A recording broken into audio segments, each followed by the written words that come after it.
Assalamualaikum warahmatullahi wabarakatuh. Perkenalkan, nama saya Kania Naila Anggraeni dari kelas Karawitan A semester 3 NIM 241231013. Pada kesempatan kali ini saya akan menjelaskan secara sederhana beberapa materi mengenai mata kuliah Titilaras, yaitu yang pertama rakitan nada laras salendro padantara, yang kedua adalah laras pelog, yang ketiga lambang baca dalam notasi serat kanayagan, keempat baca tulis notasi serat kanayagan, lalu yang terakhir transkripsi.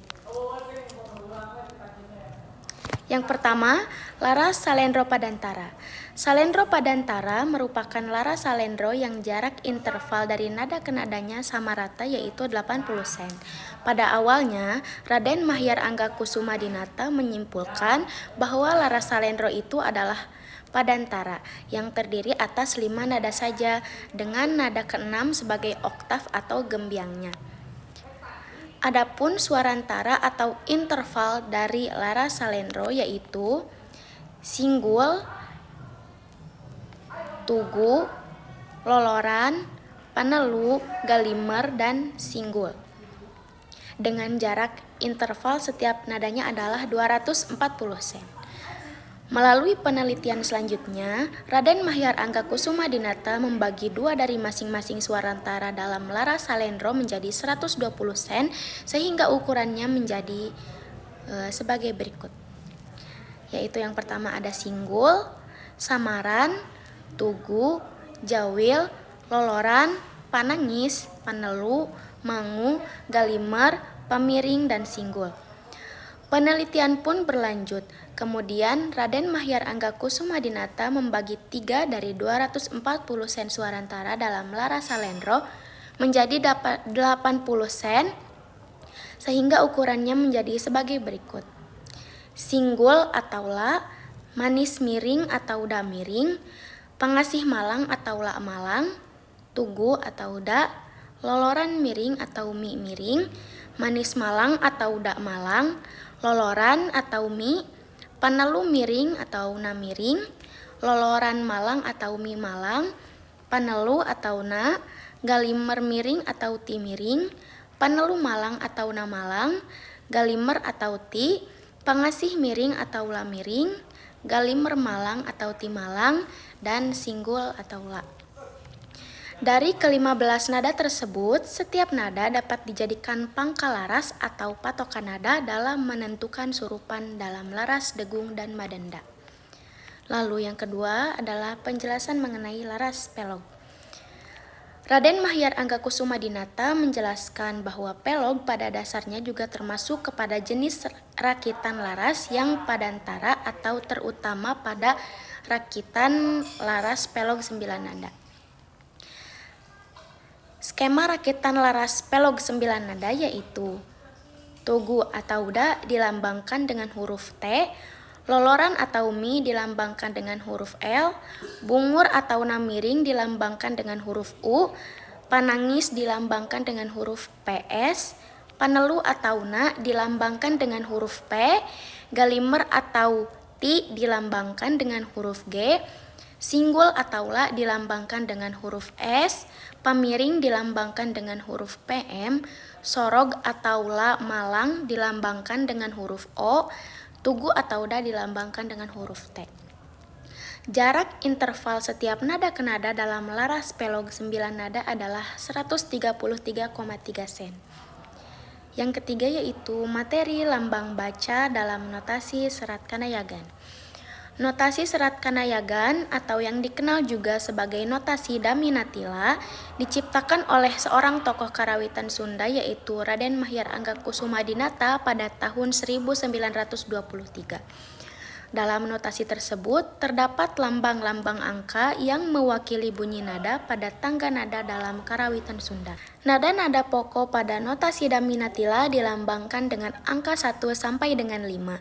Angka 1 dibunyikan dengan suara da, angka 2 dibunyikan dengan suara mi, angka 3 dibunyikan dengan suara na, angka 4 dibunyikan dengan suara ti, dan angka 5 dibunyikan dengan suara la.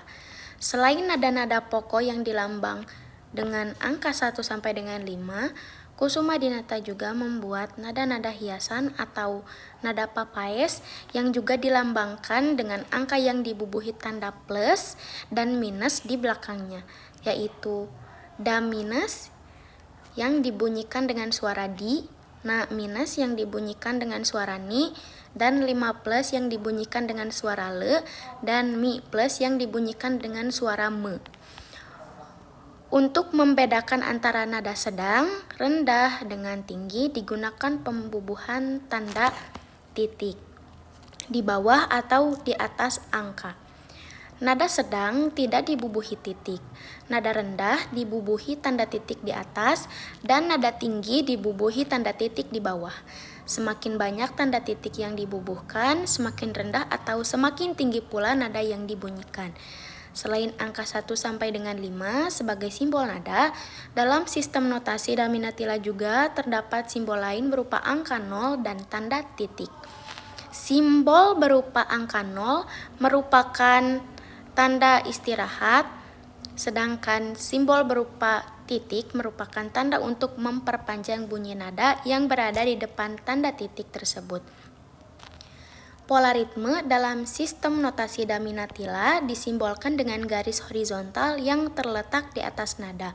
Kecuali untuk nilai harga satu ketuk, hanya ditulis sebuah nada atau simbol lain, misal 0 atau titik, tanpa dibubuhi garis di atasnya.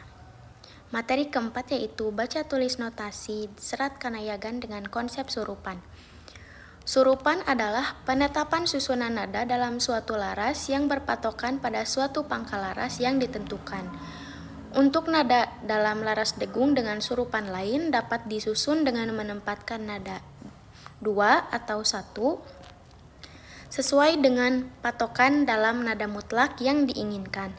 Begitu juga untuk nada dalam laras madenda dengan surupan lain dapat disusun dengan menempatkan nada 4 sesuai dengan patokan dalam nada mutlak yang diinginkan. Lalu yang terakhir, materi transkripsi. Transkripsi pada dasarnya adalah proses memindahkan peristiwa musikal kepada tulisan. Tulisan yang dimaksud di sini adalah tulisan notasi musik sesuai yang ditentukan atau dipilih pada saat proses transkripsi.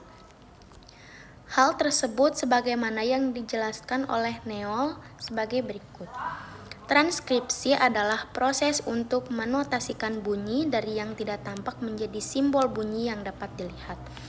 Proses transkripsi musik bisa menggunakan pendekatan teori yang digunakan oleh Seeger, yaitu notasi preskriptif dan notasi deskriptif.